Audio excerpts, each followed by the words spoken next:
There's a story that's been passed down in my family for a couple generations now, but it's a story that I've always clung to as a testament of hope, of encouragement, as a demonstration of God's faithfulness and of our obedience and generosity. This just like the stories in Scripture, we can look to for those things and know that these stories are true. And when we're having times of question in our own lives, we can look at these past stories that have happened to people that we know and that can trust, and to the Scriptures themselves, and see that, okay, well, even if I'm not experiencing this myself right now, I can hold on to this to know the truth. This story in my family happened to my great grandparents, and they were farmers. They had a farm back in Prince Edward County, and my grandma went out one day. My grandma Steenberg, she went out one day to my grandpa Edwin. She would make bread, like so much bread for the family. It was a huge family, well, a big family. I've met some bigger families, but they're a pretty big family.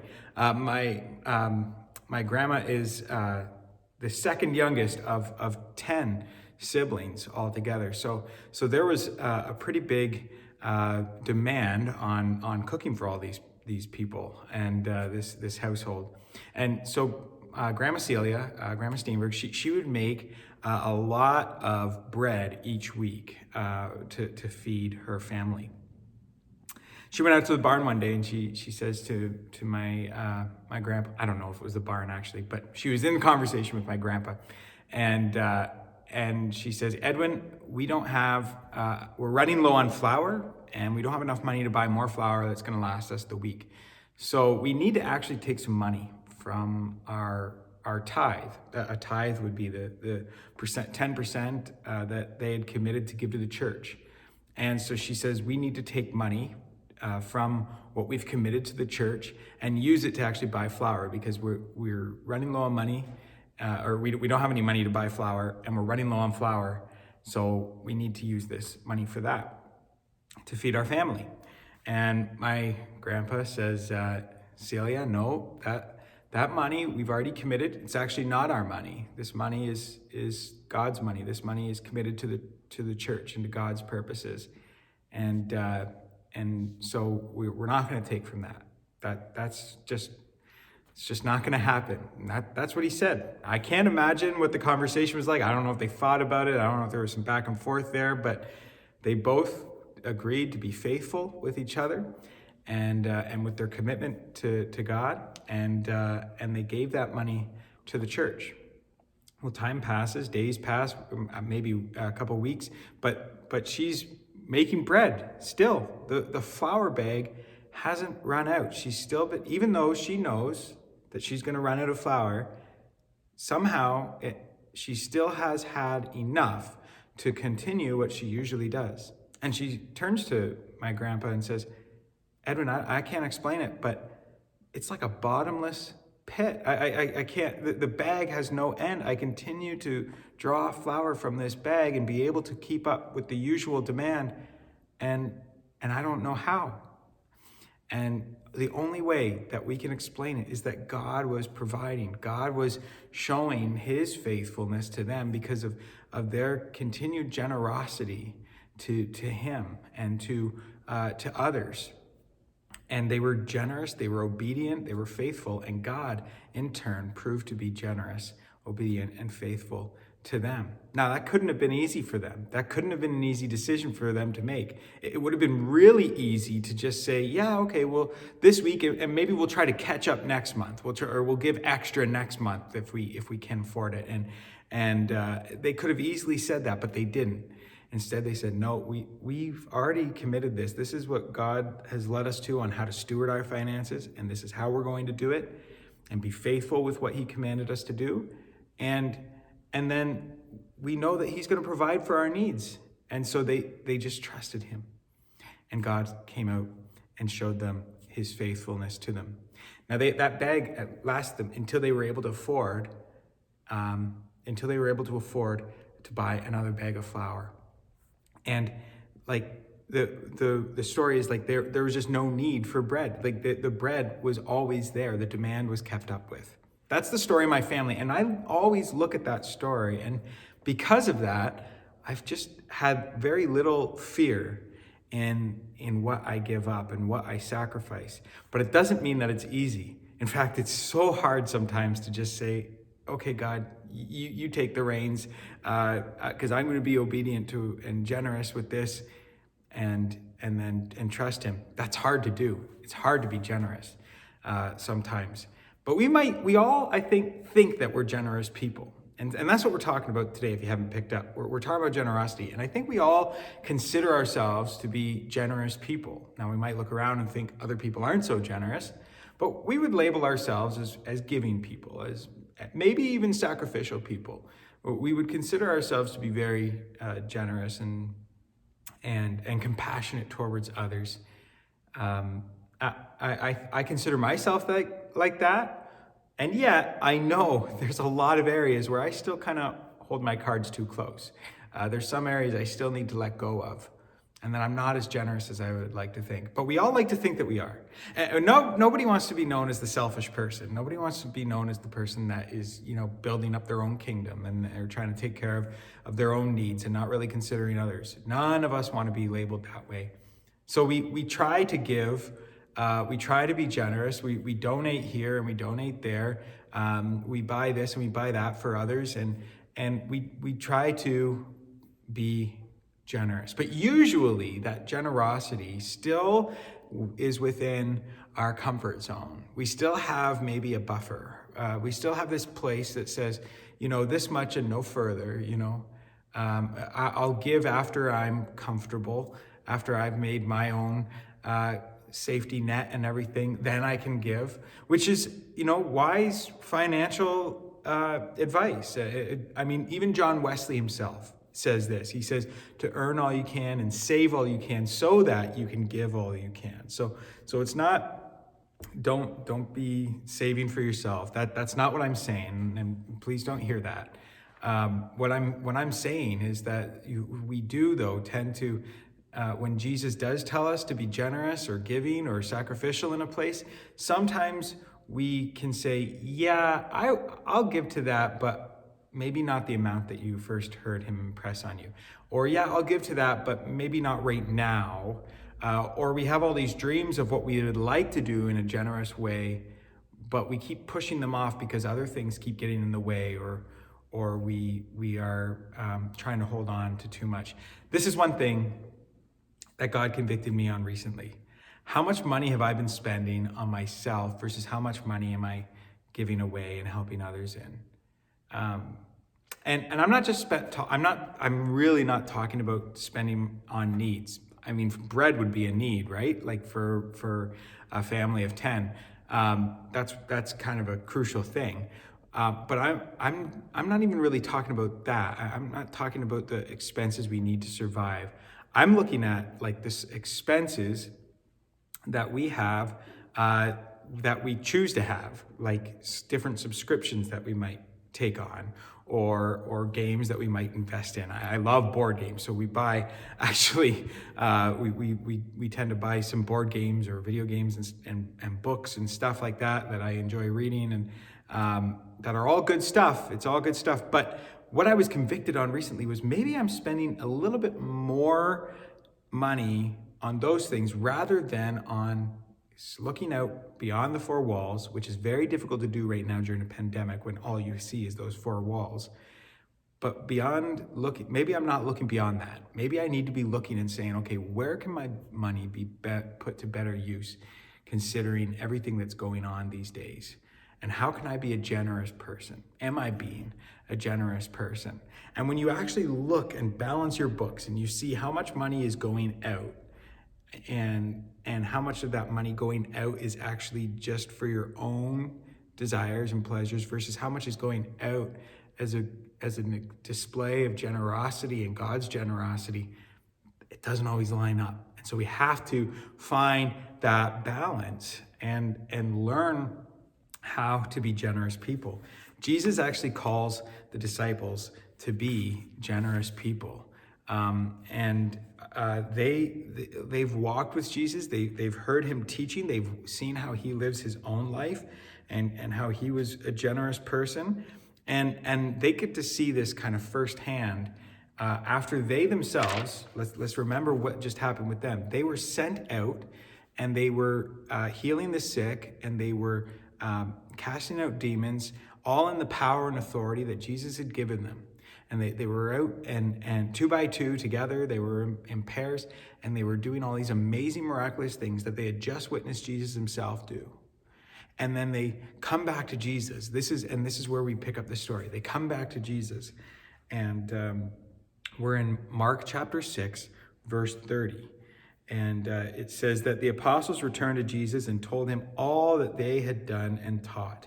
And he said to them, "Come away by yourselves to a desolate place and rest a while."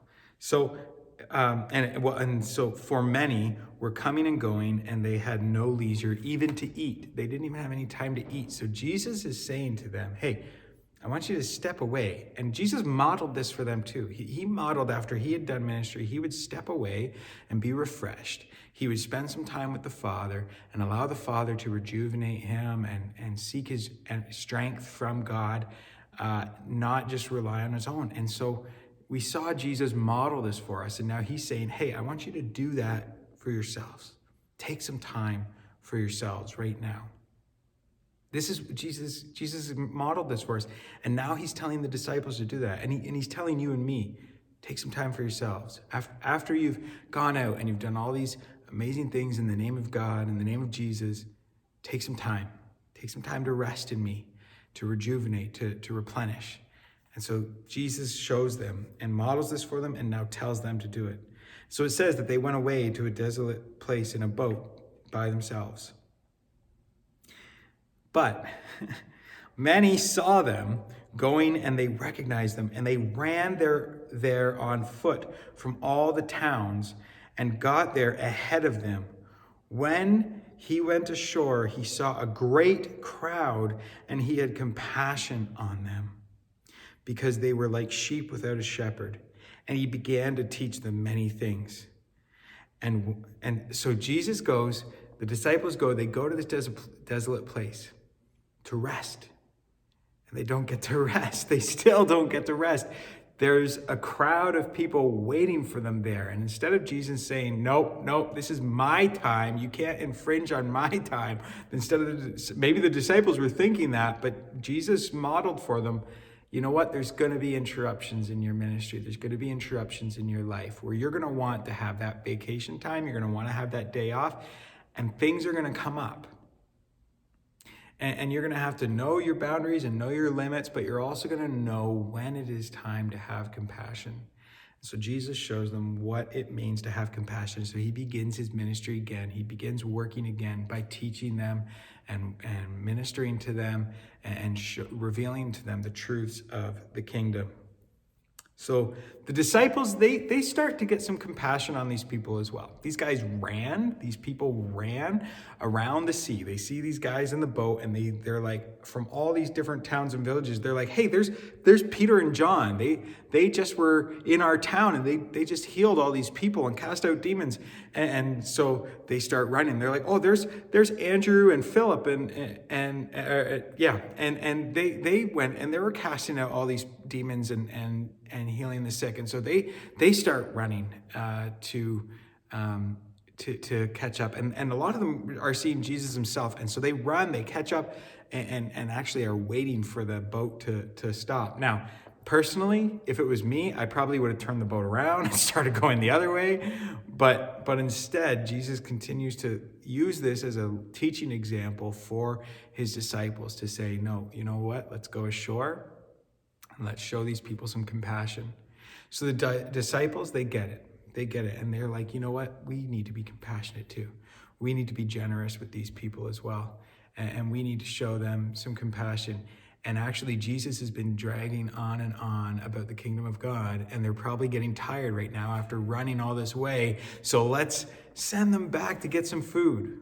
And so this is what they say. They say that it started to grow late, and the disciples came to Jesus, and they said to him, "This is a desolate place.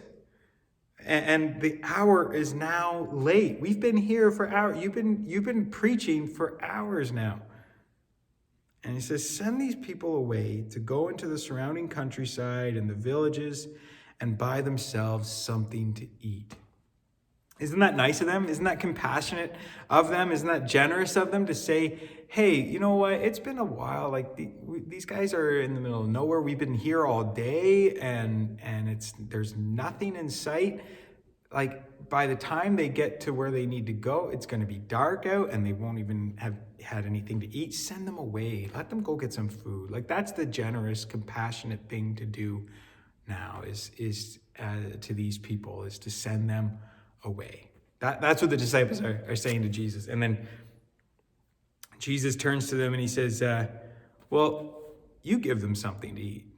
You feed them. Well, then that challenges now their generosity. See, let's think about my great-grandparents here, right? My grandma says, hey, we need something to eat. We need to have flour for the bread, and we don't have money. So let's take some money from what we've committed to God. And Grandpa Edwin's like, no. We got to give it all. We got to give what we committed. We committed this much. We got to give what we can to the church because that's what we've committed. So we're going to give it all. We're going to be generous with it.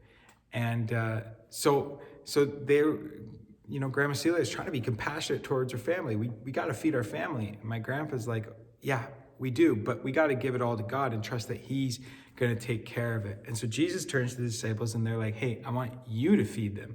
You to feed these sheep, these people, and trust that they, and let that be your act of generosity to them. But here's their response. Instead of wanting to give it all, they're like, hold on a second, did you not count the cost? They're looking at Jesus like, don't you know how much that's going to cost us to feed all of these people? Like, I'm sure my Grandma Celia was saying the same thing to Grandpa Edwin. Like, do you not know how much it's going to cost to feed all these kids that we have? Like how much bread I make in a week, and we're running low on flour. Do you not know how much it's going to cost? And Jesus and Grandpa Edwin were just like, no, give it all. We got this. God's got this.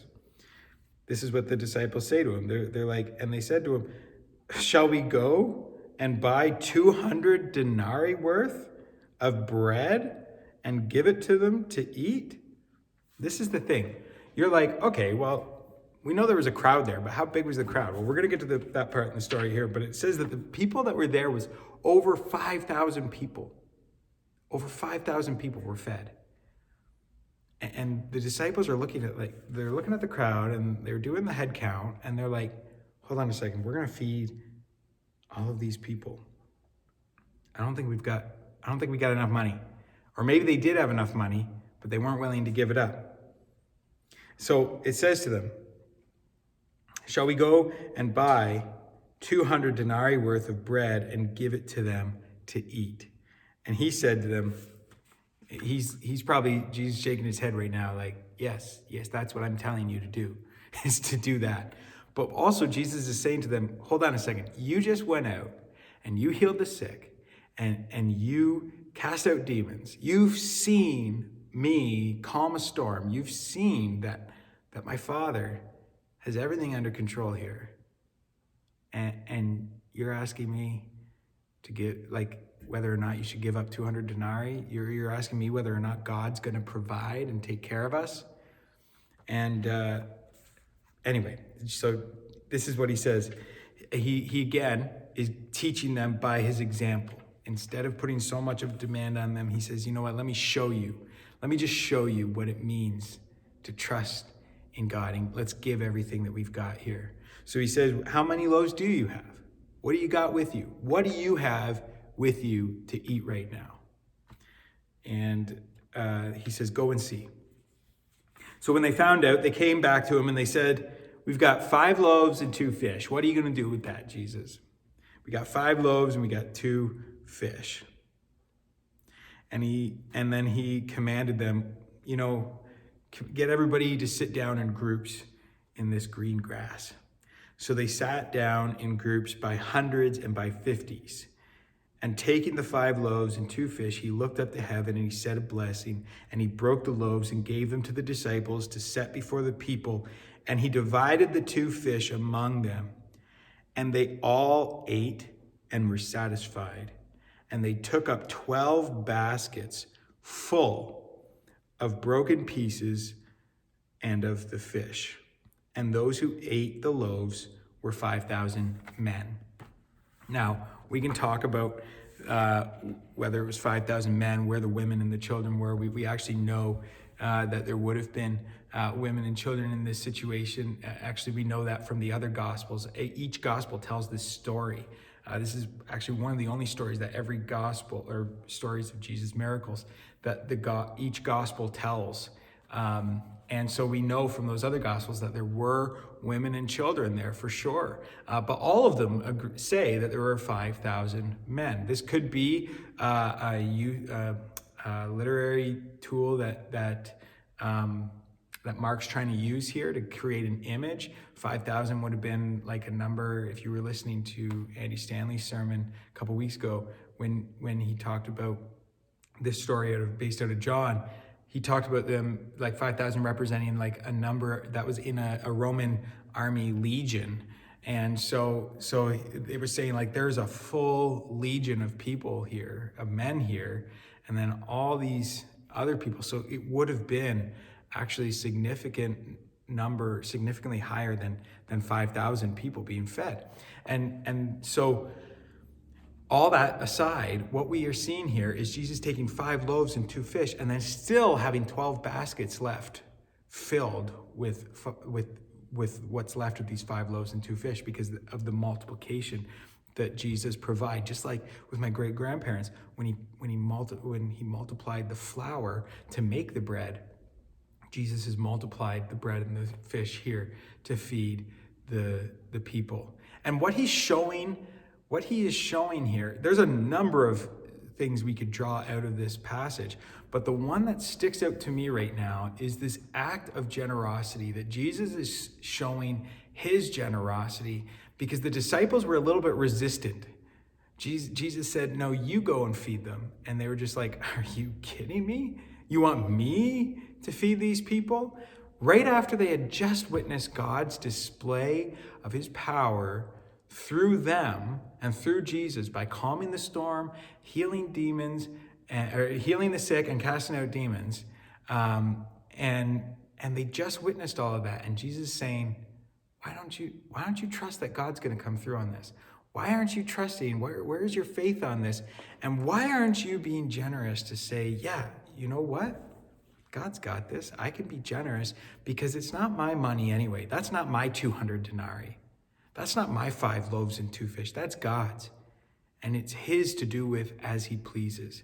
So if he tells me give 200 denarii, if he tells me give 5 loaves and 2 fish, then that's what I'm going to give. I'm going to give it all. Following Jesus isn't easy, but it means that we're going to give our all. We've got to give it all up. That's what it means to follow Jesus, is to actually trust that he's going to be the one to provide for us. Doesn't mean that we're stupid with our money. Doesn't mean it's just that we throw, like, as soon as it enters our hands, we throw it out again. But it does mean that we have to discern and pray and listen to what God's saying. For my grandfather, it was, my great-grandfather, it was, hey, you know what? You committed this money to me. Be faithful with that. Be generous with that. Be obedient with that.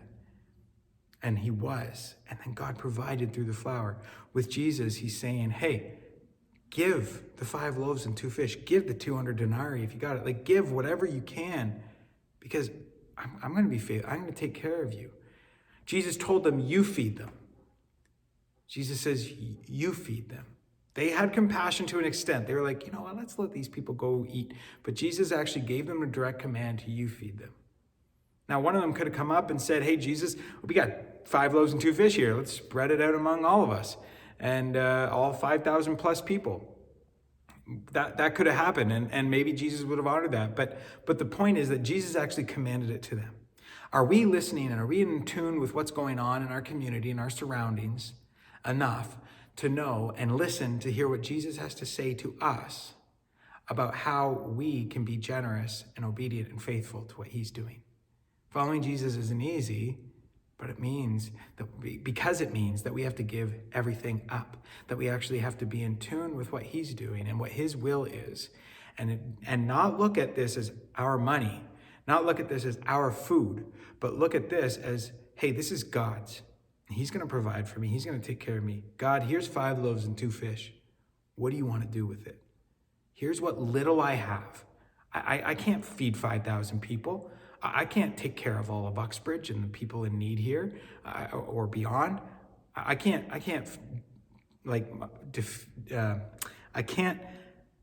overcome the poverty that's taken place all across our world and the malnourished. And I can't do that. But hey, here's 5 loaves. Here's 2 fish. Here's what I've got. I'm going to give it all to you.